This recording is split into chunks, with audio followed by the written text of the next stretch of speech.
All right, we're gonna be talking about the flydigi 4 Pro today, Pro 4, however you want to say it.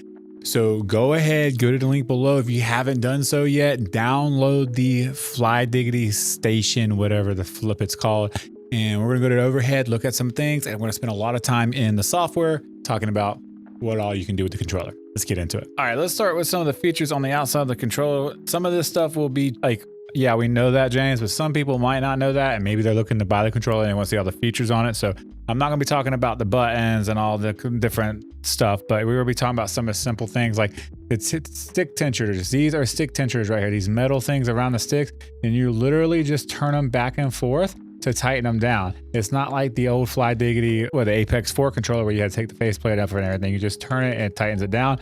If you're curious on my settings, I have this all the way tightened down for FPS shooter games, and this one just, you know, I have it just a little bit. I like a little bit of tension there. It doesn't really matter how that one is. I have this one tightened down. That way I can make precise aiming precision and, you know, hit my 360 no scopes, you know, because I always hit those. Then on the back of the controller itself, you are going to have the trigger stops here. Now these, if you flip them out, you have normal triggers that go all the way in. These are going to be like for racing games and stuff like that when you want more control. But if you're like me and you play FPS shooter games, you just flip them on and now you have mouse click triggers that are nice and easy to use, and they sound really good pressing them too. Okay, when it comes to the back buttons, can you set the back buttons up without the app? I read a thing where you could, if you hold down on a D-pad and hold X for about 8 to 10 seconds, it should flash, but I'm just gonna do it. As you can see, I'm doing it right now and nothing's happening. The button should flash, which would put it in pairing mode, and then you can pair your buttons and this, that, and the other. I couldn't get it to work, as you can tell here. So I just can't assume that it doesn't work. I mean, unless I'm just hitting the button wrong or hitting a wrong button. So to hit it, drop it in the comments below, and I'll go ahead and pin it so that we can figure out how to use it without the app if you do not want to use the app with this controller, that is. Your 2 extra buttons here are programmable pretty much for anything, macros, extra fighter beater up games. A lot of people like that for that. And you can use these for, like, you know, PC stuff, which I'll show you here in a minute. All right, so connectivity wise on the controller, right here is how you would switch between connectivities. Right now I have it on a dongle for the PC, or you can flip it over here for a Switch as well. And then you can flip it one more time for Nintendo Switch. And the Bluetooth is literally anything with Bluetooth. And if you have the Bluetooth turned on, all you need to do is turn your phone on, drag down, go to Bluetooth, turn it on, turn the controller on. I scroll to the bottom, right there, it's already showing up. I would click on it and it would connect. It's flashing blue, letting you know it's ready to be connected. For Nintendo Switch, you just go to switch settings, controller, change grip order, hold the power button on the controller, and it should pretty much connect, no problem. Other features on the controller that are other modes that are available through Switch and PC with some Steam games are going to be gyro.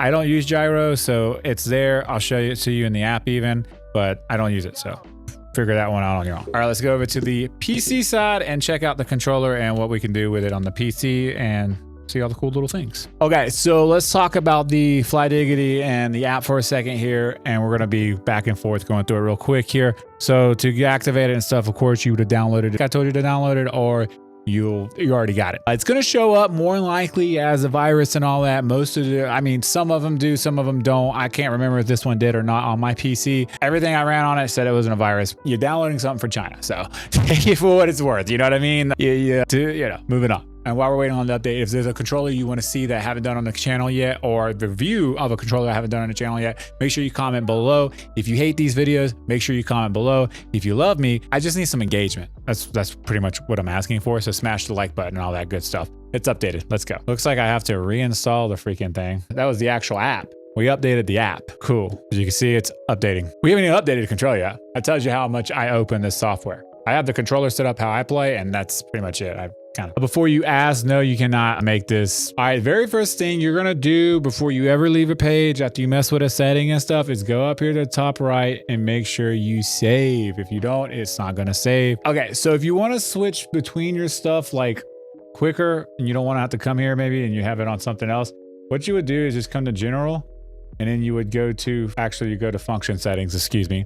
And then you'll come up here to quick switch configuration. Once you have that on, if you hit select and one of the buttons simultaneously, it tells you right here, it's going to switch between them. So if I hit select and Y simultaneously, it's going to switch to the racing. If I hit X, it's simultaneously fighting, regular, and shooting. You see how you can see it switching right there in front of you. Set it up for whatever game you want to play on, and then remember the buttons, and you'll never have to open this app again. Simple as that. All right, moving on. I have all this right here just turned on. I don't remember what they do. Just gonna be real with you. I have it set up to the best pulling rate possible, just because that's what I do. Why wouldn't you? But in any case, there's that. All right, moving on. We're at the home. You can do a lot of stuff from here if you want to, like switch buttons around and stuff as well. So just keep that in mind. We're gonna go through the settings here just so you can kind of see.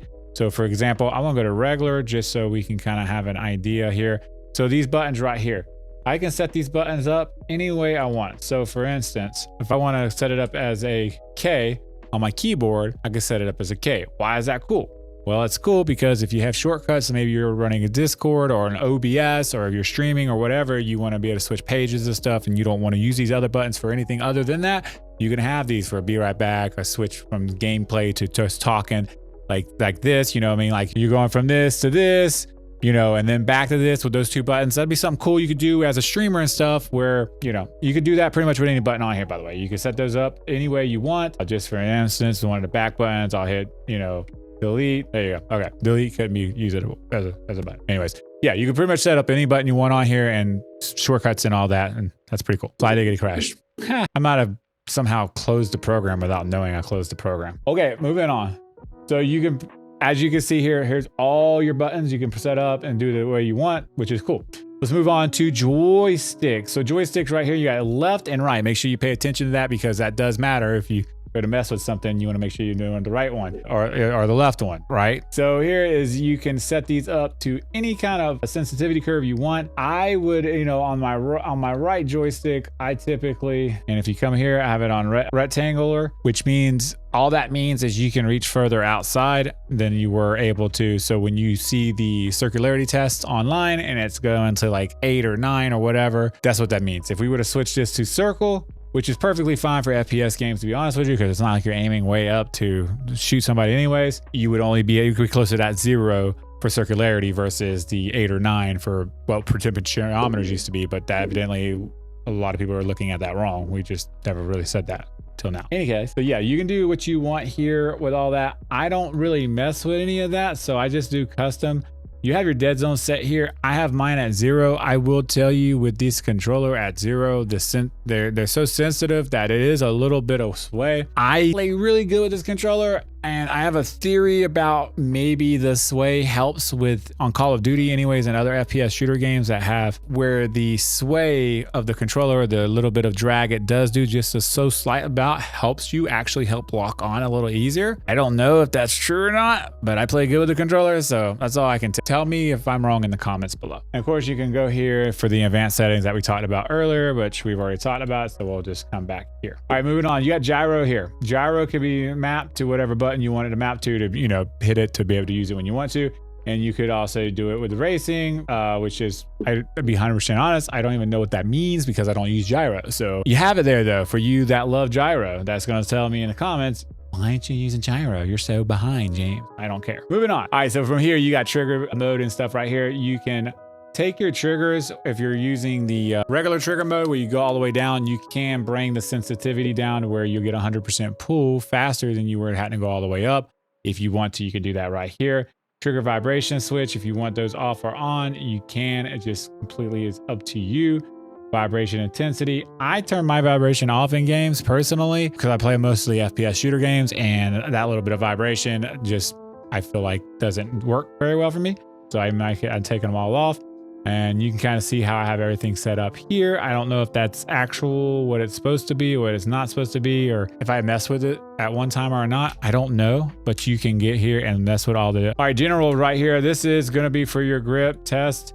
That's just vibration on the controller itself. And then you can turn the vibration on and off from right there.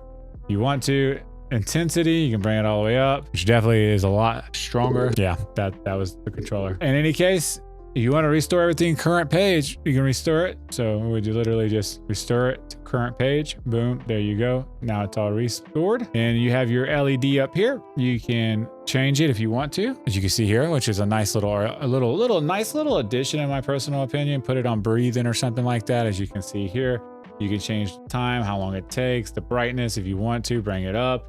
It's up to you. I don't even remember it don't matter to me. I don't really care about all that. So, yeah. Up here at the top of the page, you can come to test.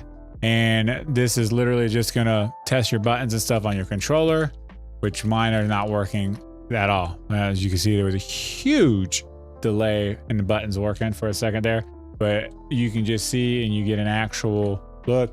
It is weird that the C and Z aren't on here, but when you press them, they're whatever you program them to be at on the controller itself.